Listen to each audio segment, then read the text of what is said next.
It's time. We're getting ready. It's game number 1 already here at the Grand Finals. We got GENG on the blue side, and what are we going to see tonight? That's the real question. I would have not even been surprised if GENG ended up opting into red side. I think the first game in the best of 5, it makes a lot of sense, but say that T1 do end up winning here, I wouldn't be surprised to see them switch, and it's specifically because of Zeus. The man got triple POG.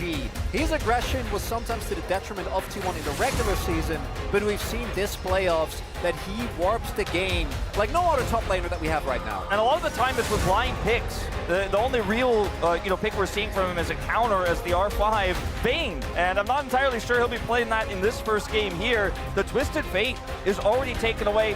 No Senna. They're not going to be walking into this one like we did see Hanwha Life give T1 the opportunity to. Yesterday, the Varus also that we saw incredible performances from Gumayusi on yesterday is gone. This leaves the Kalista up. And playing Lucian into the Kalista has been something we've seen T1 and Gumayusi specifically opt into, but it's going to be the Azir that goes to Faker, the biggest pick for mid across all of the playoffs. And I gotta say, this is going to be one we're going to be watching very closely across this best of 5. The Maokai is open for the first time here in the KSBO Dome. It's going to go over to Owner. There were 2 options here for T1. I think the Azir was a no-brainer, both given Chovy's performance and Faker on this champion. But I was expecting maybe an Ashe Rumble to come out. That's been a really popular duo lane into Kalista lanes. As we've never seen that handshake before. The Nautilus, unsurprising, incredibly strong pick. When paired with the Kalista, both Lahens and Keria absolutely adore this. It'd be harder to play though. The Draven we knew was coming. The debut pick for Gumayusi. And actually they pivot, perhaps, but I think the Draven is coming because it's the only pick realistically you can match the Kalista with right now in this meta. Guma does not play scaling AD carries into lanes like this. He wants to be the one in control. Very rarely will ever play weak side with Kara. We saw him play his second game of Zeri of the season yesterday. He's 0-2 on it now. He's going to match the Kalista here with an aggressive lane, but they won't have their choice of support necessarily. GENG can now control this aspect of the bottom lane. They've already got their Nautilus locked in. It's going to be a big question to see what we're going to have here in this bottom lane up against that Kalista.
Composition of GENG, I feel, is a little bit fast and loose. Your mid-jungle 2v2 is not looking too strong. Although Chovy obviously expected to do great things in mid to late game, you don't have, outside of the Nautilus, that much CC to set up. You do have the double equalizer combo for a lot of explosiveness, but T1 are going to be looking to playing an extremely strong front-to-back style. I think they already have great tools, and there's the Aatrox you mentioned, unsurprisingly.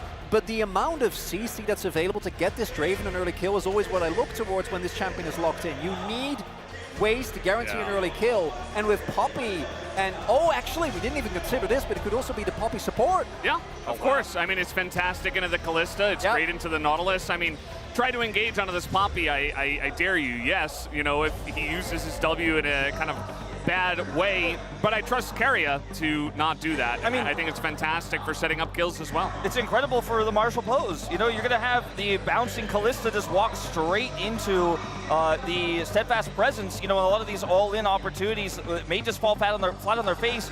The Nautilus obviously isn't going to be able to match the Poppy in damage, not even close. So really nice niche pick here, very flexible. This draft feels quintessential T1. So many different traps and pitfalls you could walk into. But once again, so much pressure on Zeus, because if this top lane goes awry, if you do end up falling behind against the Rumble, it becomes so much more difficult to play this one out. Also, if the Draven gets shut down in any of these mid-game team fights, loses those adoration stacks, the composition is really tough, and they'll put the pressure on Faker for some massive engages later on with the Azir. I feel like for GENG, his composition has both strong early game, but a lot of late game win conditions, and is much less reliant on constantly winning mid-game fights.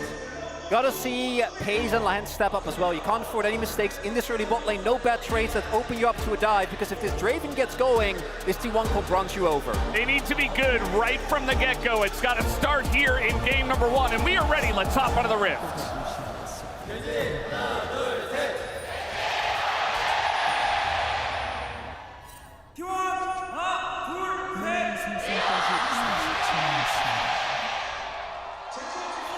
And off we go, game number 1 of the 2024 Spring Grand Finals here between, once again, GENG and T1.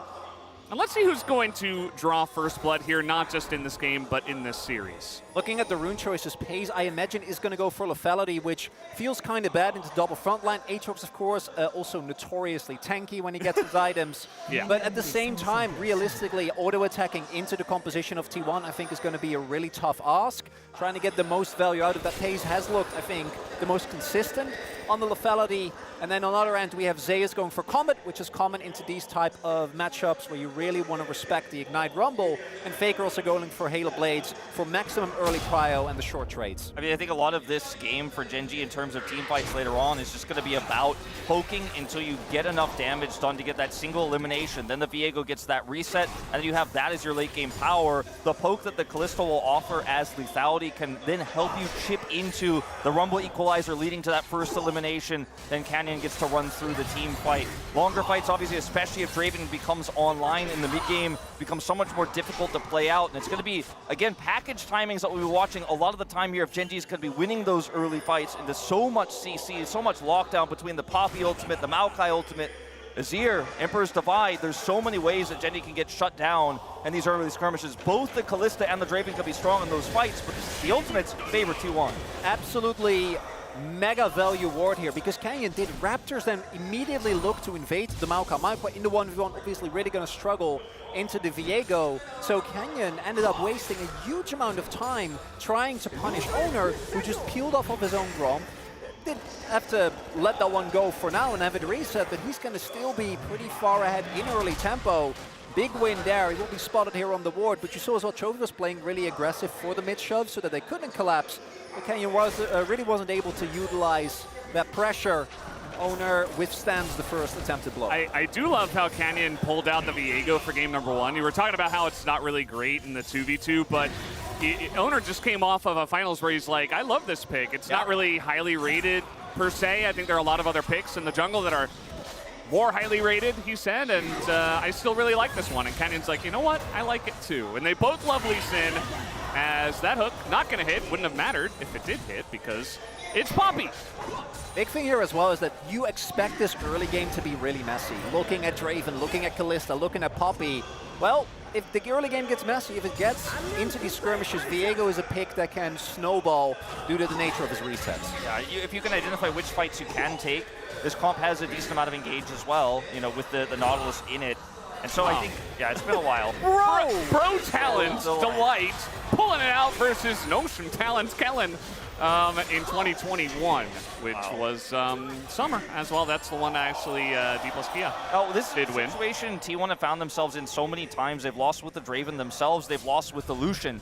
When it was the Kalista they left open against GENG, and they tried to match this way. It has not really been going well for them, or anyone for that matter, so far this season. Now, I think that if you look at the entirety of this draft, there's a lot of great tools to get Gumayusi into position to get those cash-ins early, but in isolation, definitely not a good start here in that particular matchup. Now, what I'm most looking forward to is yes, you don't have an amazing front line here for GENG, but you have so much poke, and if played correctly, Canyon doesn't have to go in until the fight is already won by that neutral with Keen's ultimate, with Chovy's rockets, and the poke from the lethality Callista. So we'll see a little bit of a scuffle here. Yeah, Owner doesn't necessarily have to do this, but definitely a nice little mental win. Gets the smite here as well. It gets ahead on levels, and we'll just, it's really important to have your jungler ahead, especially when these lanes are going to get pretty dicey. Because that's the big thing that we haven't really talked about yet. GENG is prio in all 3 lanes, which has given them a ton of vision. Main thing is to what extent are they going to be able to utilize that to generate actual objective pressure. We're going to see Canyon start up. He's going to finally hit level 4. And also look at the item buys that come through here. Zeus had the TP early on. He's getting in there. The flash on top of Zeus, who is going to have to respawn flash away. Gets the ignite out of Keen, but it's pushing away from him now, and Zeus doesn't have teleport anymore. And if he doesn't flash that and Keen gets him with the next harpoon there, he might just simply be dead. We'll have to flash eventually there, and it's just not going to mess around with it. But the wave, as you mentioned, really frustrating to deal with now. No TP. And the early prio here for GENG working out as it often does. Also see Pace indeed going for the early Dirk. I can, of course, go early Dirk into normal, more on-hit items, but I do expect that he will stick with the lethality, given that he's playing not just on the map, but into a direct 2v2 of the Poppy. Hands, he's trying to make a play here, and it's just going to be totally denied by the side of T1. As Guma will take a bunch of damage on the backside of that trade, though, so... Flash 4 and Ignite in trade, though, definitely feeling good for T1. Yes, he does have Hex Flash, but he also burned his own Ignite, and the Steadfast Presence already making a huge impact. Yeah, you can see the state of this lane up here, not great, but Zeus did come back. And Keen did go for Swifty Boots, as now going to try to chase after Zeus, who is going to World Ender and kind of just miss a bunch of stuff. Keen still on the chase. It's so difficult to get away from this rumble. And now Canyon's here. The flash on him, but he dodges the stun. And Zeus will be totally fine. Takes a nice little trade afterwards as well. Bad Keen was hoping that he had his sword pen boots there. Maybe that could have been the difference maker. I'm sure Hooney is yelling at the TV right now, but as you point out, Wolf, the big thing there, Zeus sidestepping. Because Canyon investing the flash as well. You got to hit that W. That would have been enough with the passive of Viego to get the kill. Instead, Zeus battered, sure, but not going to go down. No, even though they end up losing the Dragon for this play, I feel like it was not a fight GENG was necessarily going to look to take, as Azir takes control of this mid lane, has Emperor's Divide, can make a much larger impact than Chovy can. He'll only be fighting that Poppy Draven bottom side anyways, so making this type of play ends up being a huge boon for GENG. They know Zeus doesn't have teleport, so it's going to be Keen still maintaining a massive CS lead off of the play. He's still down his flash. You can see a follow-up gank as Lehens is on the roam. Yeah, a little bit of a lane swap arena. It's a bit late in this one. We're not starting off with it and fully committing, but let's see how long they're going to spend in the top lane. And this is one of the things you can do if you are the one with prio. Because the bot lane prio, they can shove out the wave. You see now, caught by Guma and Keria, and because Keen is rotating mid, Chovy obviously can just sit underneath the wave and clear. Zeus, I think he might have an inkling. Oh, no, he's just going to run straight at him. Zeus, no flash, no World Ender, maybe no way to get out of this one as he gets pulled back, and the Ren comes through, flash forward, and Pace will pick up first blood in the top lane. I love that he saves the flash. Doesn't know exactly if the Ren will kill. Decent chance it does. If it doesn't, he can flash for the follow-up, and we'll secure that one. So first blood to GENG. Wait. Double lane swap. We got Chovy in the bottom lane too. As I was saying, because Keen playing into Faker is completely fine, but in the 1v2, the Rumble doesn't really get to clear the way for Chovy. He might have to drop a little bit, but it's nothing compared to what is happening on the top side of the map. And GENG coming up huge here with this lane swap, and that allows Canyon the room to invade as well. Chovy 2 years ago would never. Chovy 2024. He'll take a small cut of that CS. And he's still up towards the top of the CS leaders, if that's a thing. Canyon, okay, just pick up that red buff. But yeah, already GENG coming out with the cool strats here. A lot of lane prio, a lot of swapping around. You see that Chovy's back in mid, and now looking to make a play here. We do have the Viego nearby. Canyon looking to commit onto Faker, but he's Azir, so he's just going to get away. He doesn't have his teleport back just yet, though, so we'll have to shuffle away and is going to lose a lot of lane prio for this. Wants to stick around here at half health. Chovy's fairly low on mana. It is a Corki after all, so we don't know if this is necessarily going to lead to anything here, but Owner was bottom side there, gets nothing, as Rumble's able to clear the wave, and once again, pays top side. And Genji's kind of running circles around T1 right now with that lane prio, and it's fairly simple to play out. Yeah, and they're really just not missing a whole lot. I mean, Genji is so famous for getting every piece of gold on the map. They know how to farm efficiently as a unit. Generation Gaming, more like gold generation for Genji. What's also big is because of that, Gumayushi hasn't really been able to cash out yet, and I think in a 2v2, in a 3v3, if you're able to rotate and be the one on the play, I think you have a pretty good shot at isolating a target, someone like Paze, even with the cleanse, if you have Owner there, if you have Carrier there. But if you're always trying to catch up to what Genji is doing, you're not going to be able to. And if you get into a mid to late game team fight, and there's like a package available, there is an equalizer and an ignite, for Draven, it's so hard to pilot, and if you end up going down before you cash in that passive, the champion just doesn't feel like it has nearly the same impact. Yeah. By the way, we are going to have rocket belts here most likely for the Rumble, so I advise Huni to close his eyes before we see the rest of the build. But yeah, he's just going to be really mobile. We see this most often into Aatrox just to get away from him, right? And to have closing the distance potential onto some AD carries like the Draven. So especially now that he's laning directly against the Draven in a 1v1, seems pretty topical. Obviously, he doesn't have that rocket belt just yet. He sees what Guma's like, oh, I gotta stay away from this one. He's Flash, Ignite, and Swifty, so if he gets on top of you, you're not getting away. No, you're not getting away, and, you know, obviously the Hextech Alternator actually does a decent amount of damage, too, as a component, you know, before the build comes online. The trade-off isn't really there. Zeus now barely in a dangerous position as Lehens does have ultimate, but will not commit to the play as Carrier is nearby. We got a little play maybe being set up here, but Chovy still with Flash, and just the fact that he is Corki. That's why you oftentimes do see this 1v1. And yeah, this lane is not going too well for Guma. And the Hex Drinker itemization for Zeus is going to be completely worthless against the Kalista in the lane matchup. And I mean, this is just something that you look at, you see the extra advantages here for the lane swap coming through in a big way, and this just really hurts the Aatrox and Spikes in the mid game. And Rumble's farming for free. Corki's farming for free. The one big loser in this one does feel like the Aatrox, right? Zeus kind of unfortunate, just bullied very often early on. Yes, he didn't go down at first, but then he eventually got bullied in the 2v1 from the bottom lane showing up, and he's losing farm, and he's got a Hex Drinker against the Lethality Kalista. Like, there's so many things that you can list up as to why Zeus is going to get behind in this game. And Genji, they just keep rotating. I mean, they're not even scared to send Keen back up to the top lane. Although, I think you do want to fight over these Drakes, especially because we did have an early Chemtech Drake.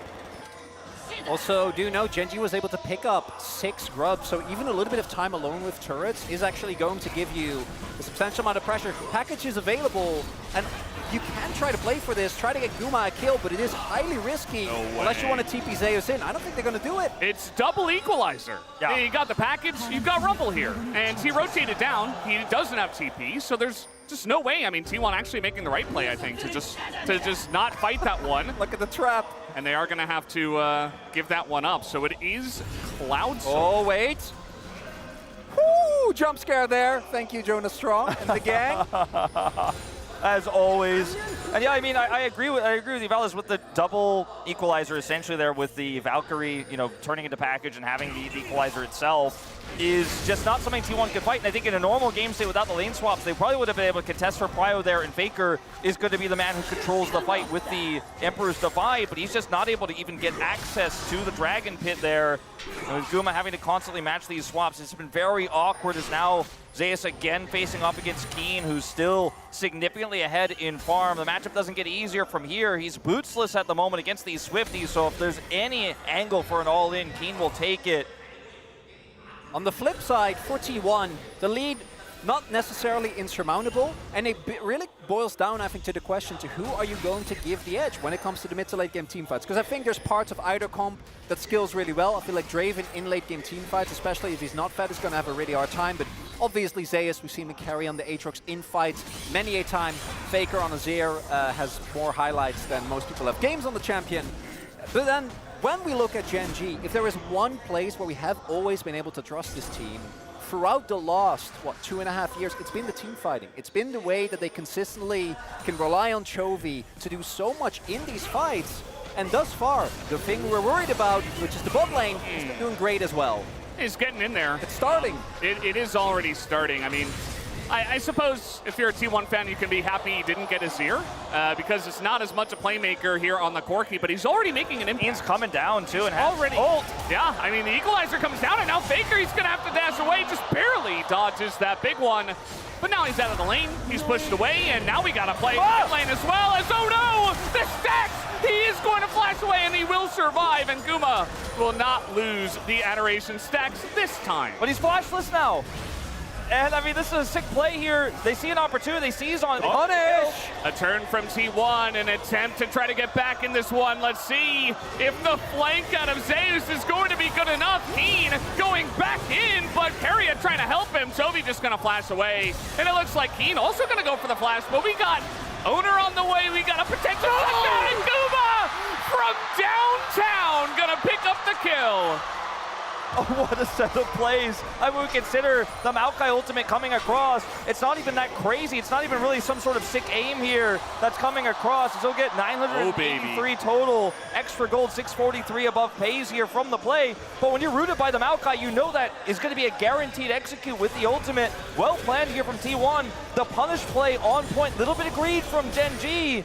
And this time, T1 swing back, actually almost completely bringing the gold lead before that turret goes down back to even. Will be a trade of turrets, and GENG now only slightly the advantage. Yeah, GENG are going to be able to get the first turret blood, but what a big win for T1 there as they almost take out Mr. President. He's like, no, I got this. Goes home. And crucially, I actually like the initial turn here a lot because someone is dying, no matter what here, for GENG. So the decision from Keen to try and turn it around, even without an equalizer with his Ignite, I think was a great call. But trying to actually get away there, if he just runs and ends up dying, would have been a much better... He's so far away, too. Yeah, and you don't see it coming, but it's the Maokai that locks him down, and that was an absolute necessity for T1, because I think if that play ends up not working out, the cross map is better for GENG, you start to fall behind, and instead, at least Guma is a lot stronger.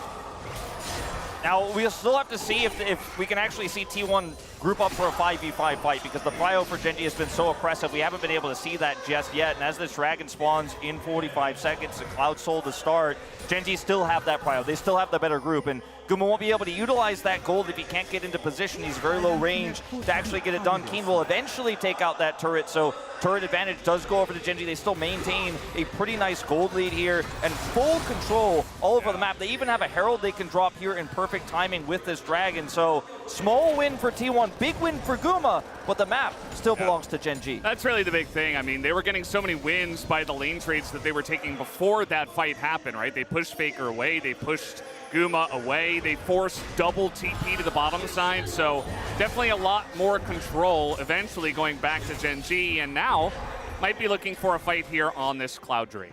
The item spike being hit there for Chovy, package available as well. That is going to be huge. How can they utilize that? Look at the itemization from Guma here as well. Actually going for shield though, knowing that there was going to be so much threat on him. Zay is also hitting full build, has his Profane Hydra at the ready. Oh, the old whiffs! Yeah, Keria not going to hit that one. The Maokai ultimate doesn't do anything either. And T1 now kind of scratching their heads as to if they do want to fight this one, especially with package available. I think you just got to give this one away. You got to give it away, and this is the prio power here that T1 do not have. Oh, a little close. You can steal those with the arrows when the whole team's there. You got double smite with Keria going for unseal, but you're not going to get it with the Draven this time around. A nice attempt nonetheless, but it's the control that GENG have over this pit, and the Maokai ultimate is always going to look a little bit silly if there's no one to follow up. Even with Faker having Emperor's Divide, they just don't have the vision to follow up. They know the package is there, and obviously the Poppy ultimate could have been huge. If you end up hitting one or two of those, then the Maokai ultimate comes down. You win those. Ooh. Okay, I don't think we've ever really seen that before in the LCK, but it's gonna dodge. Equalizer gets massive value, and now Faker in a lot of trouble. Down he will go. And that is going to be a big deal here as GENG continue the push. Rift Herald, Smith Herald, they say they're continuing to dive underneath the turret as Zeus trying to put up some kind of defense, but GENG will have the tier 1. And here it is big that T1 heavily invested their ultimates. Like, yes, the ult from Faker stopped the charge, but he then gets hooked by Lahens. And because those ultimates were thrown towards the Dragon, they can't actually contest in this mid fight. And against Honma Life, we saw T1 have some impeccable team fighting. But if you have a game state and you go, okay, it's GENG versus T1. It's 2-to-1 kills. You're like basically pretty even in gold, and Chovy's on Corki. Yeah. Who you think is going to be favored? And watch how this breaks out, because as you mentioned, the ults are down, and yes, Faker stops with Emperor's Divide, and Lahens probably calls that instantly. Yo, he doesn't have Emperor's Divide. Let's dive this turret. We have Equalizer.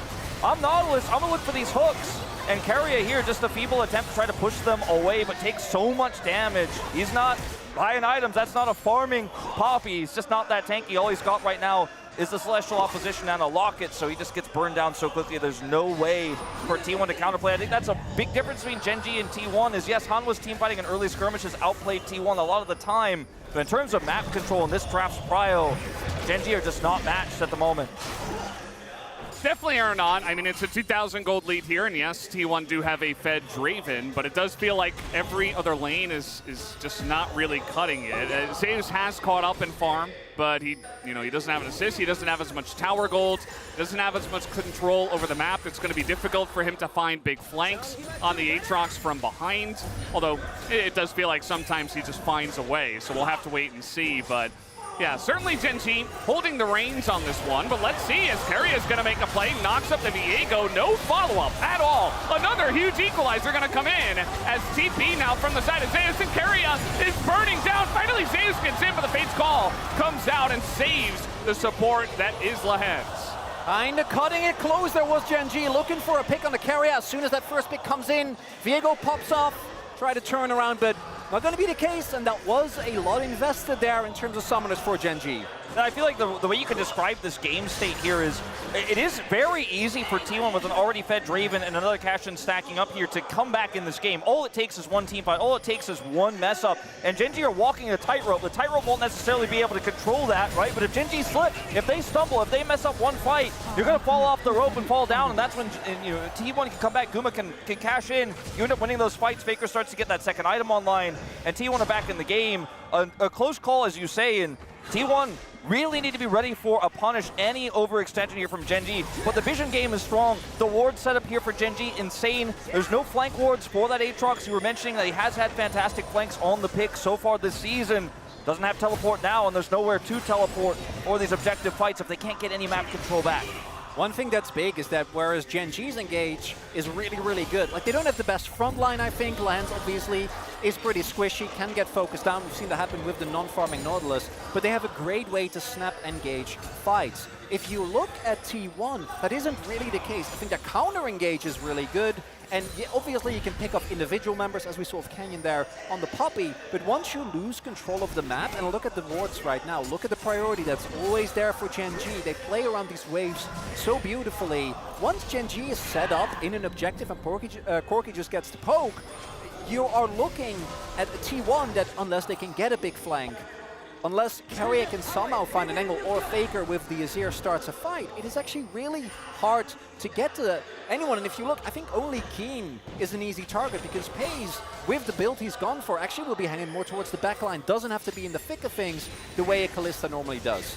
You can see the difference in vision right now being very nicely pointed out by Jonah Strong. I think that probably the Korean cast is talking about it as well, because every time we're setting up for a dragon here, there's even a control ward in the top jungle, which they don't even necessarily need right now, but you're going to have package, you still have the rumble, and you have total control over the bottom river. How are T1 going to get in this time? That's exactly what I was saying. I mean, look, the control ward here, even to the left side of the pit, is it necessary? No, but it's an extra layer of safety. What if Faker teleport flank to look for an Emperor's Divide? They don't have that angle. There's nothing here. There's no doors. There's no openings for T1.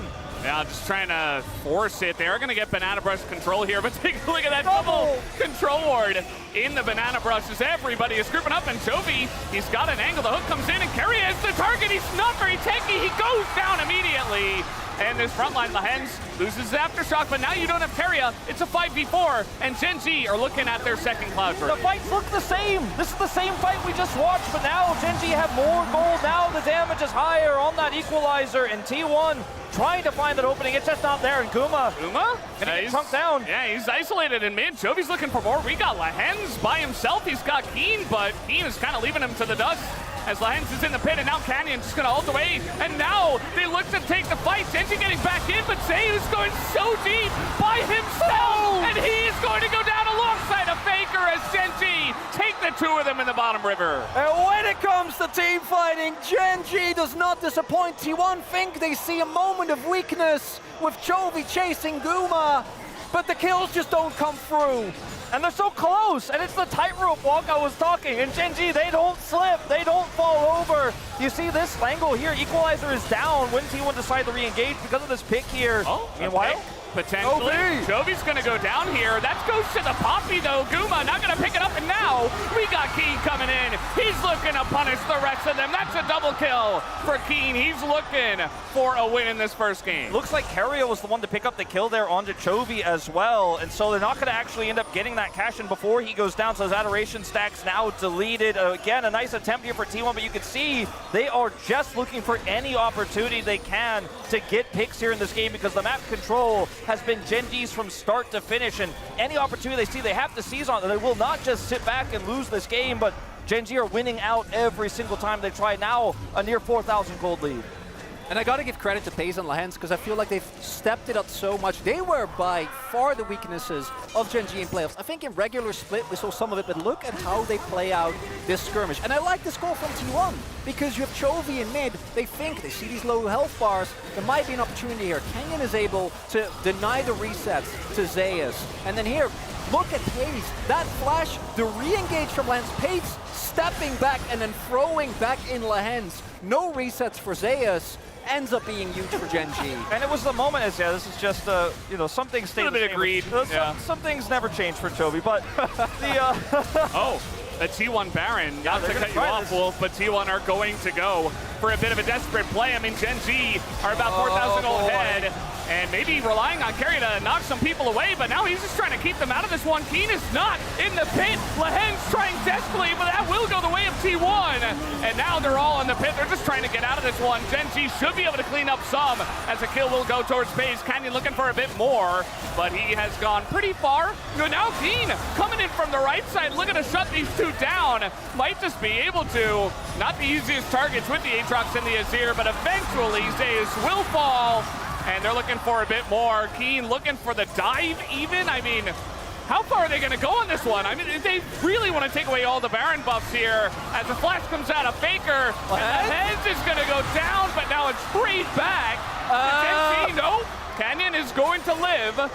And Faker looks to take him out. Does get the kill in the end, and GENG definitely way overextended that one. Chovy FTP, I don't know if they had to go that deep. They want to try and take down these Baron buffs.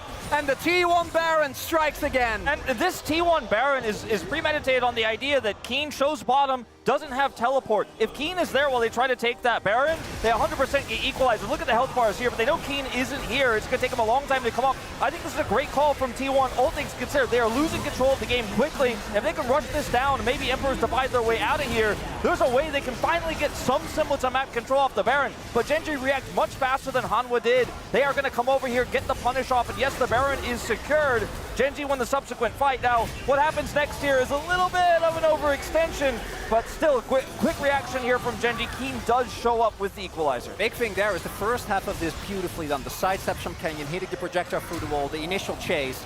But then here, Lahens, you can hear him cackling, but he goes a little bit too far. If the flash is up, you can't go for that play. Yeah. Faker is going to flash that 10 out of 10 times. And Canyon, even if he would have had his stealth available, not going to make it out there. Not going to be the end of the world, but still, this means that T1 remains on relative parity. The downside, with all the kills going through, I don't think that they actually are in a position to heavily contest. They're going to try nonetheless, but they can't really contest the vision for this ocean, or for this Cloud Soul, rather. Yeah, and you know, Zay's trying to get some semblance of control, whatever he can. Doesn't have TP, doesn't have a TP ward either, so kind of just have to do this the old-fashioned way. But GENG just trying to maintain control of this bottom river.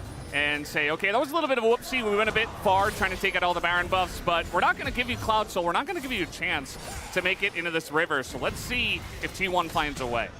It's going to be tough. I mean, they have package, they have teleport. Chovy's already here. I mean, you can't just give this one up, but you can't take it either. And once again, same fight, same choke point. Maokai ult to start. Same Maokai ult, and Owner desperate to get in. They're trying to turn up to Zeus, and they will immediately take him down. Now it's a 5v4. Canyon keeps it least, doesn't give Owner a chance, and the equalizer is beautiful once again. Guma getting zoomed in on a nice ult away by Keria. As they get in and steal the Cloud Drake away, at least they get something. But at the end of the day, GENG still going to take down 2 members of T1. And this late into the game, those kills might lead to more than just an inner turret going down here for T1. And we were getting very, very late into this game. T1 getting the Baron did spy them some time. They do end up getting this Dragon, which denies the soul. But it's just a great call from GENG. The one difference in this fight to the last 2 with the Maokai start and everything repeating, right, is that Zeus decided to flank, but they identify that, push onto him first, and win the subsequent fight is Faker.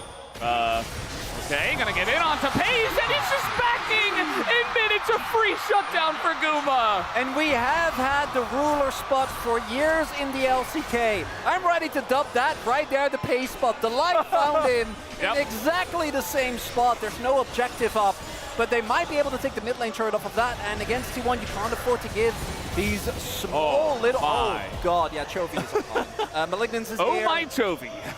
Big thing here is that T1 are not letting GENG actually run away with the game. Crucially, due to no inhibitors going down just yet. I'm glad to see that Aatrox can in fact be focused down. That is very, very good to see. Owner here though. And they're to come for this. This is the calls, of course, on the smite steal.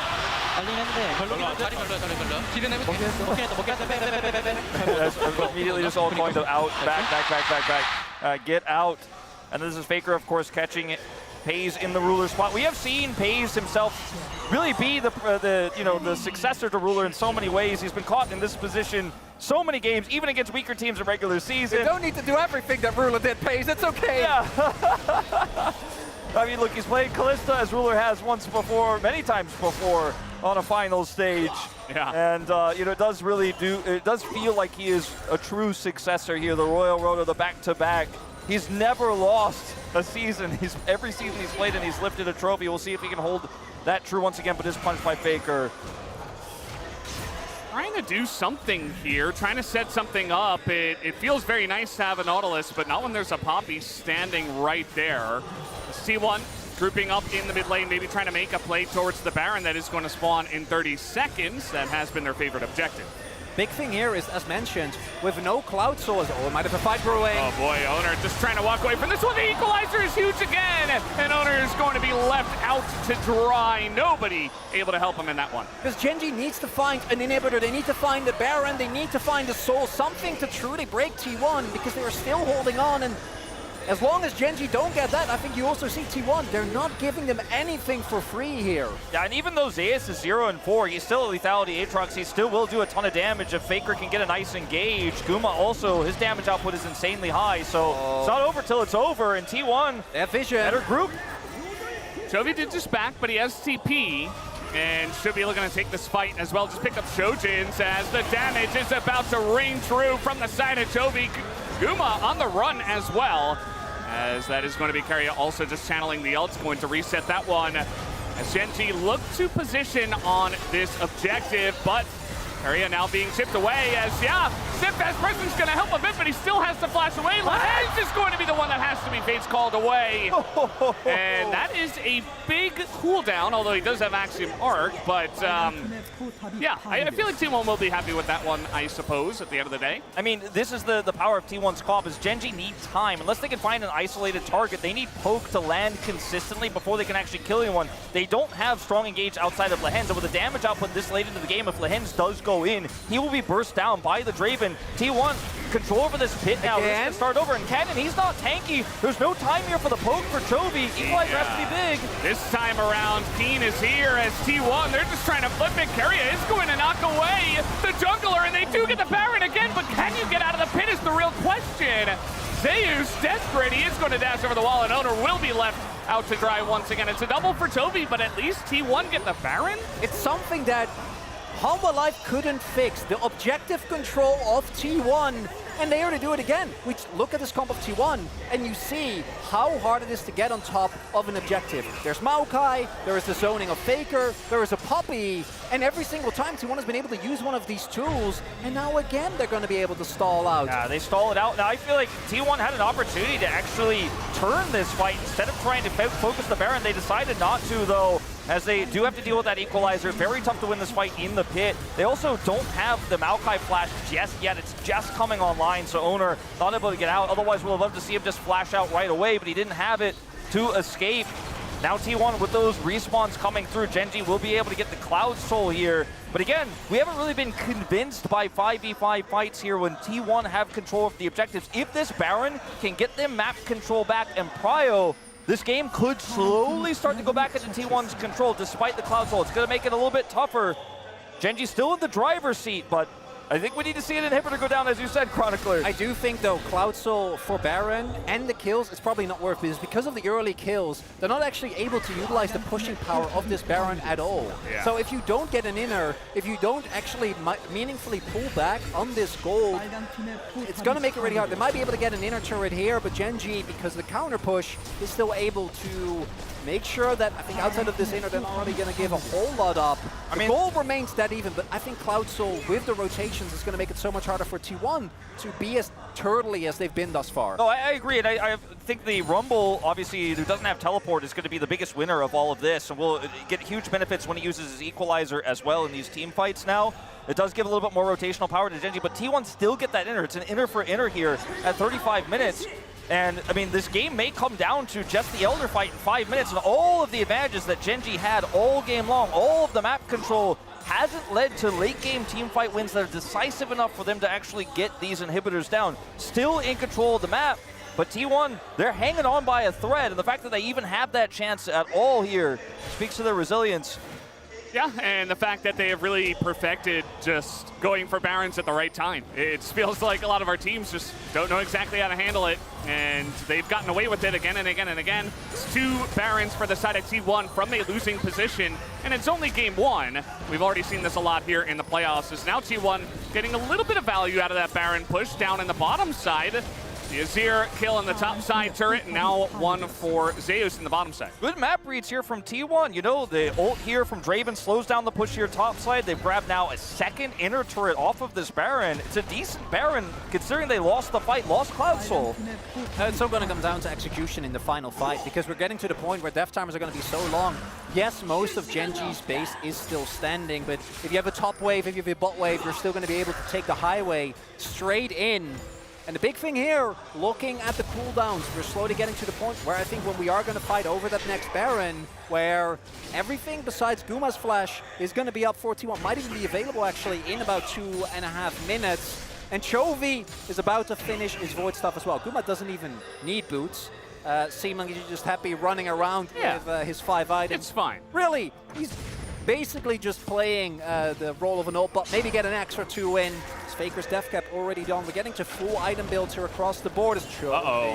Yeah, he's in a lot of trouble here. TP behind him, the knockup comes in, and now Faker is here for the punish. Chovy desperate to do damage, but he goes down. And now a fight up on the top side. GENG looking to fight back, and they should be able to take out Honor. That they will.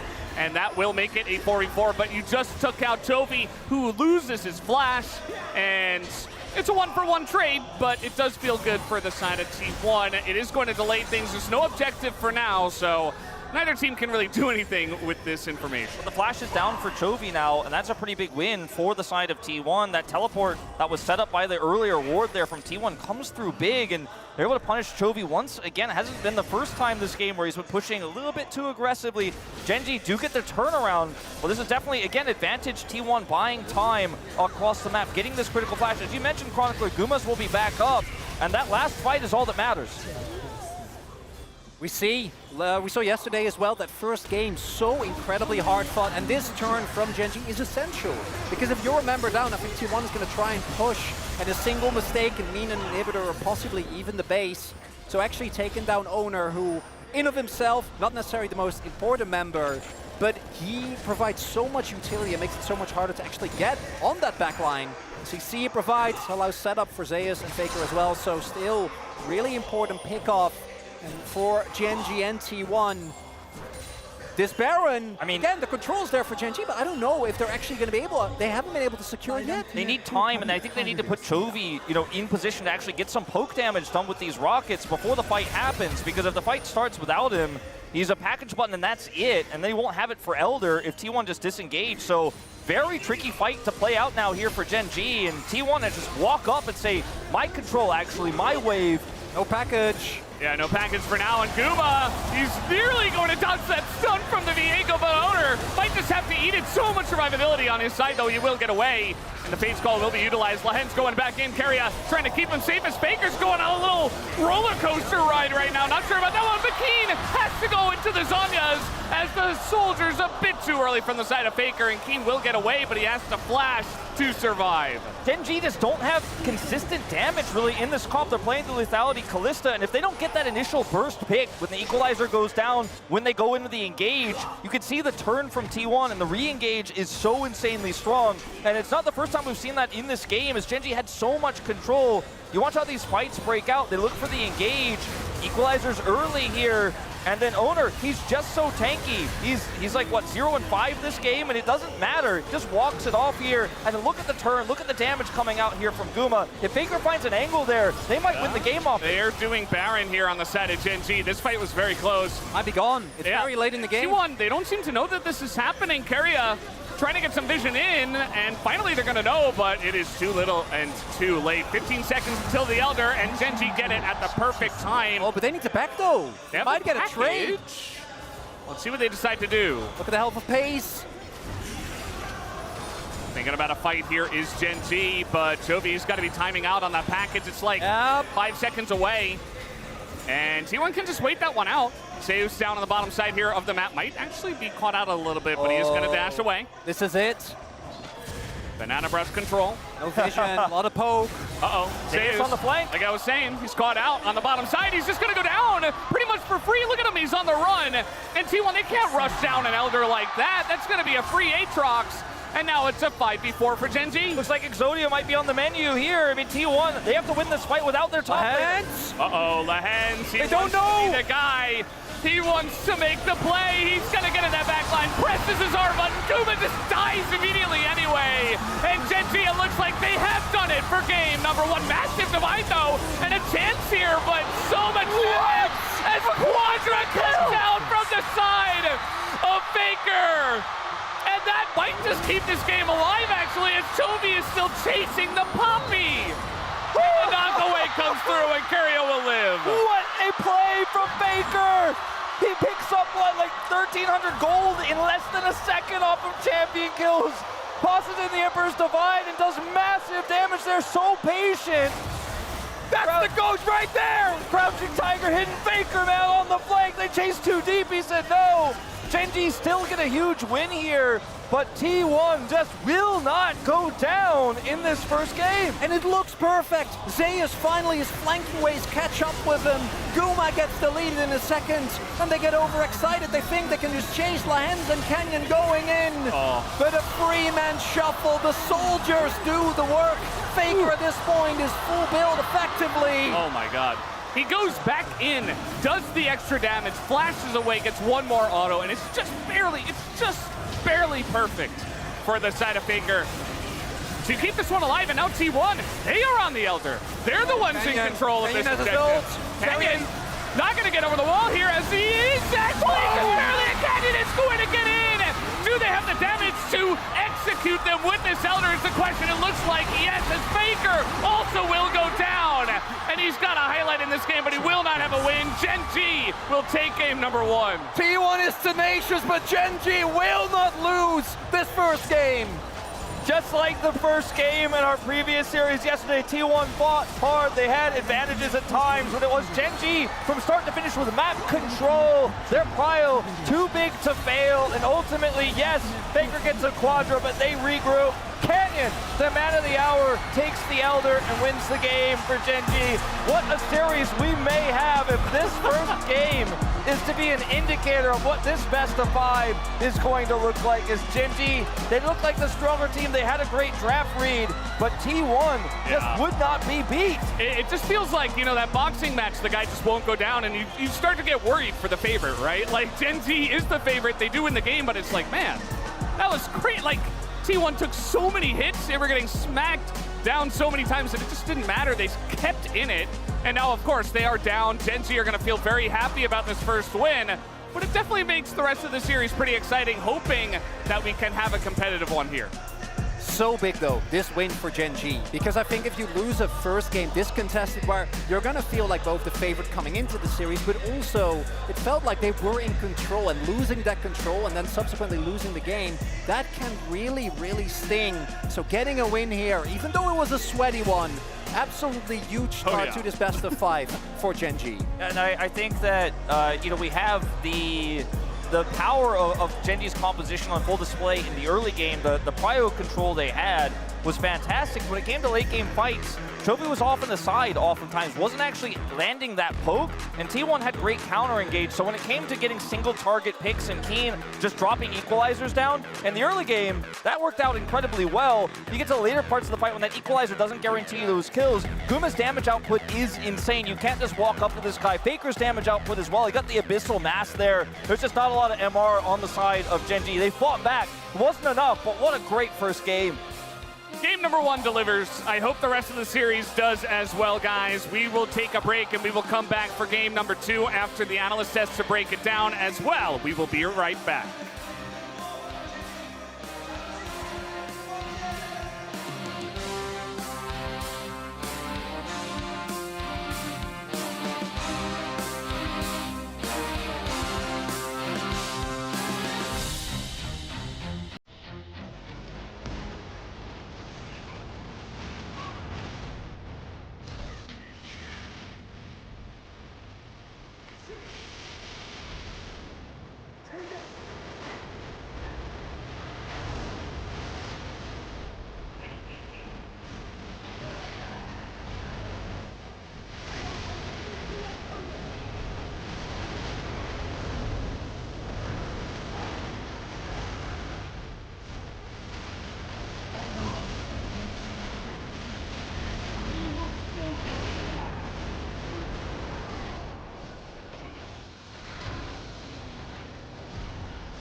쌍쌍 나온대요. 쌍쌍강 나왔어. 쌍쌍강 나와. 나 이거 아직 좀 멀. 나 공 있어. 이거 그냥 쏘면서 보자. 나 이거 콜 할게. 나한테는 뛰었고. 먹었어. 나 초대 빼면서 좋아. 들어가. 야, 빨리 줘. 어렵다. 밑에 봐. 천천히. 빠지지 마. 야, 미드가. 오케이, 미드 가자. 미드가. 뭐야? 탑에 좀 달게. 뻥. 나 탑으로. 좋았어 하면 이기면 실력. 아, 건부야. 좋았다. 건부야, 내가 말했잖아. 운빨 지면 운빨. 그래, 건부야. 너 신이야. 와, 가보자. 하트 노플. 첫 세트 승리. 이거 크다. 좋아. 잘했다. 근데 잘하다. 아주 체력이 상대도 잘하네. 잘한다.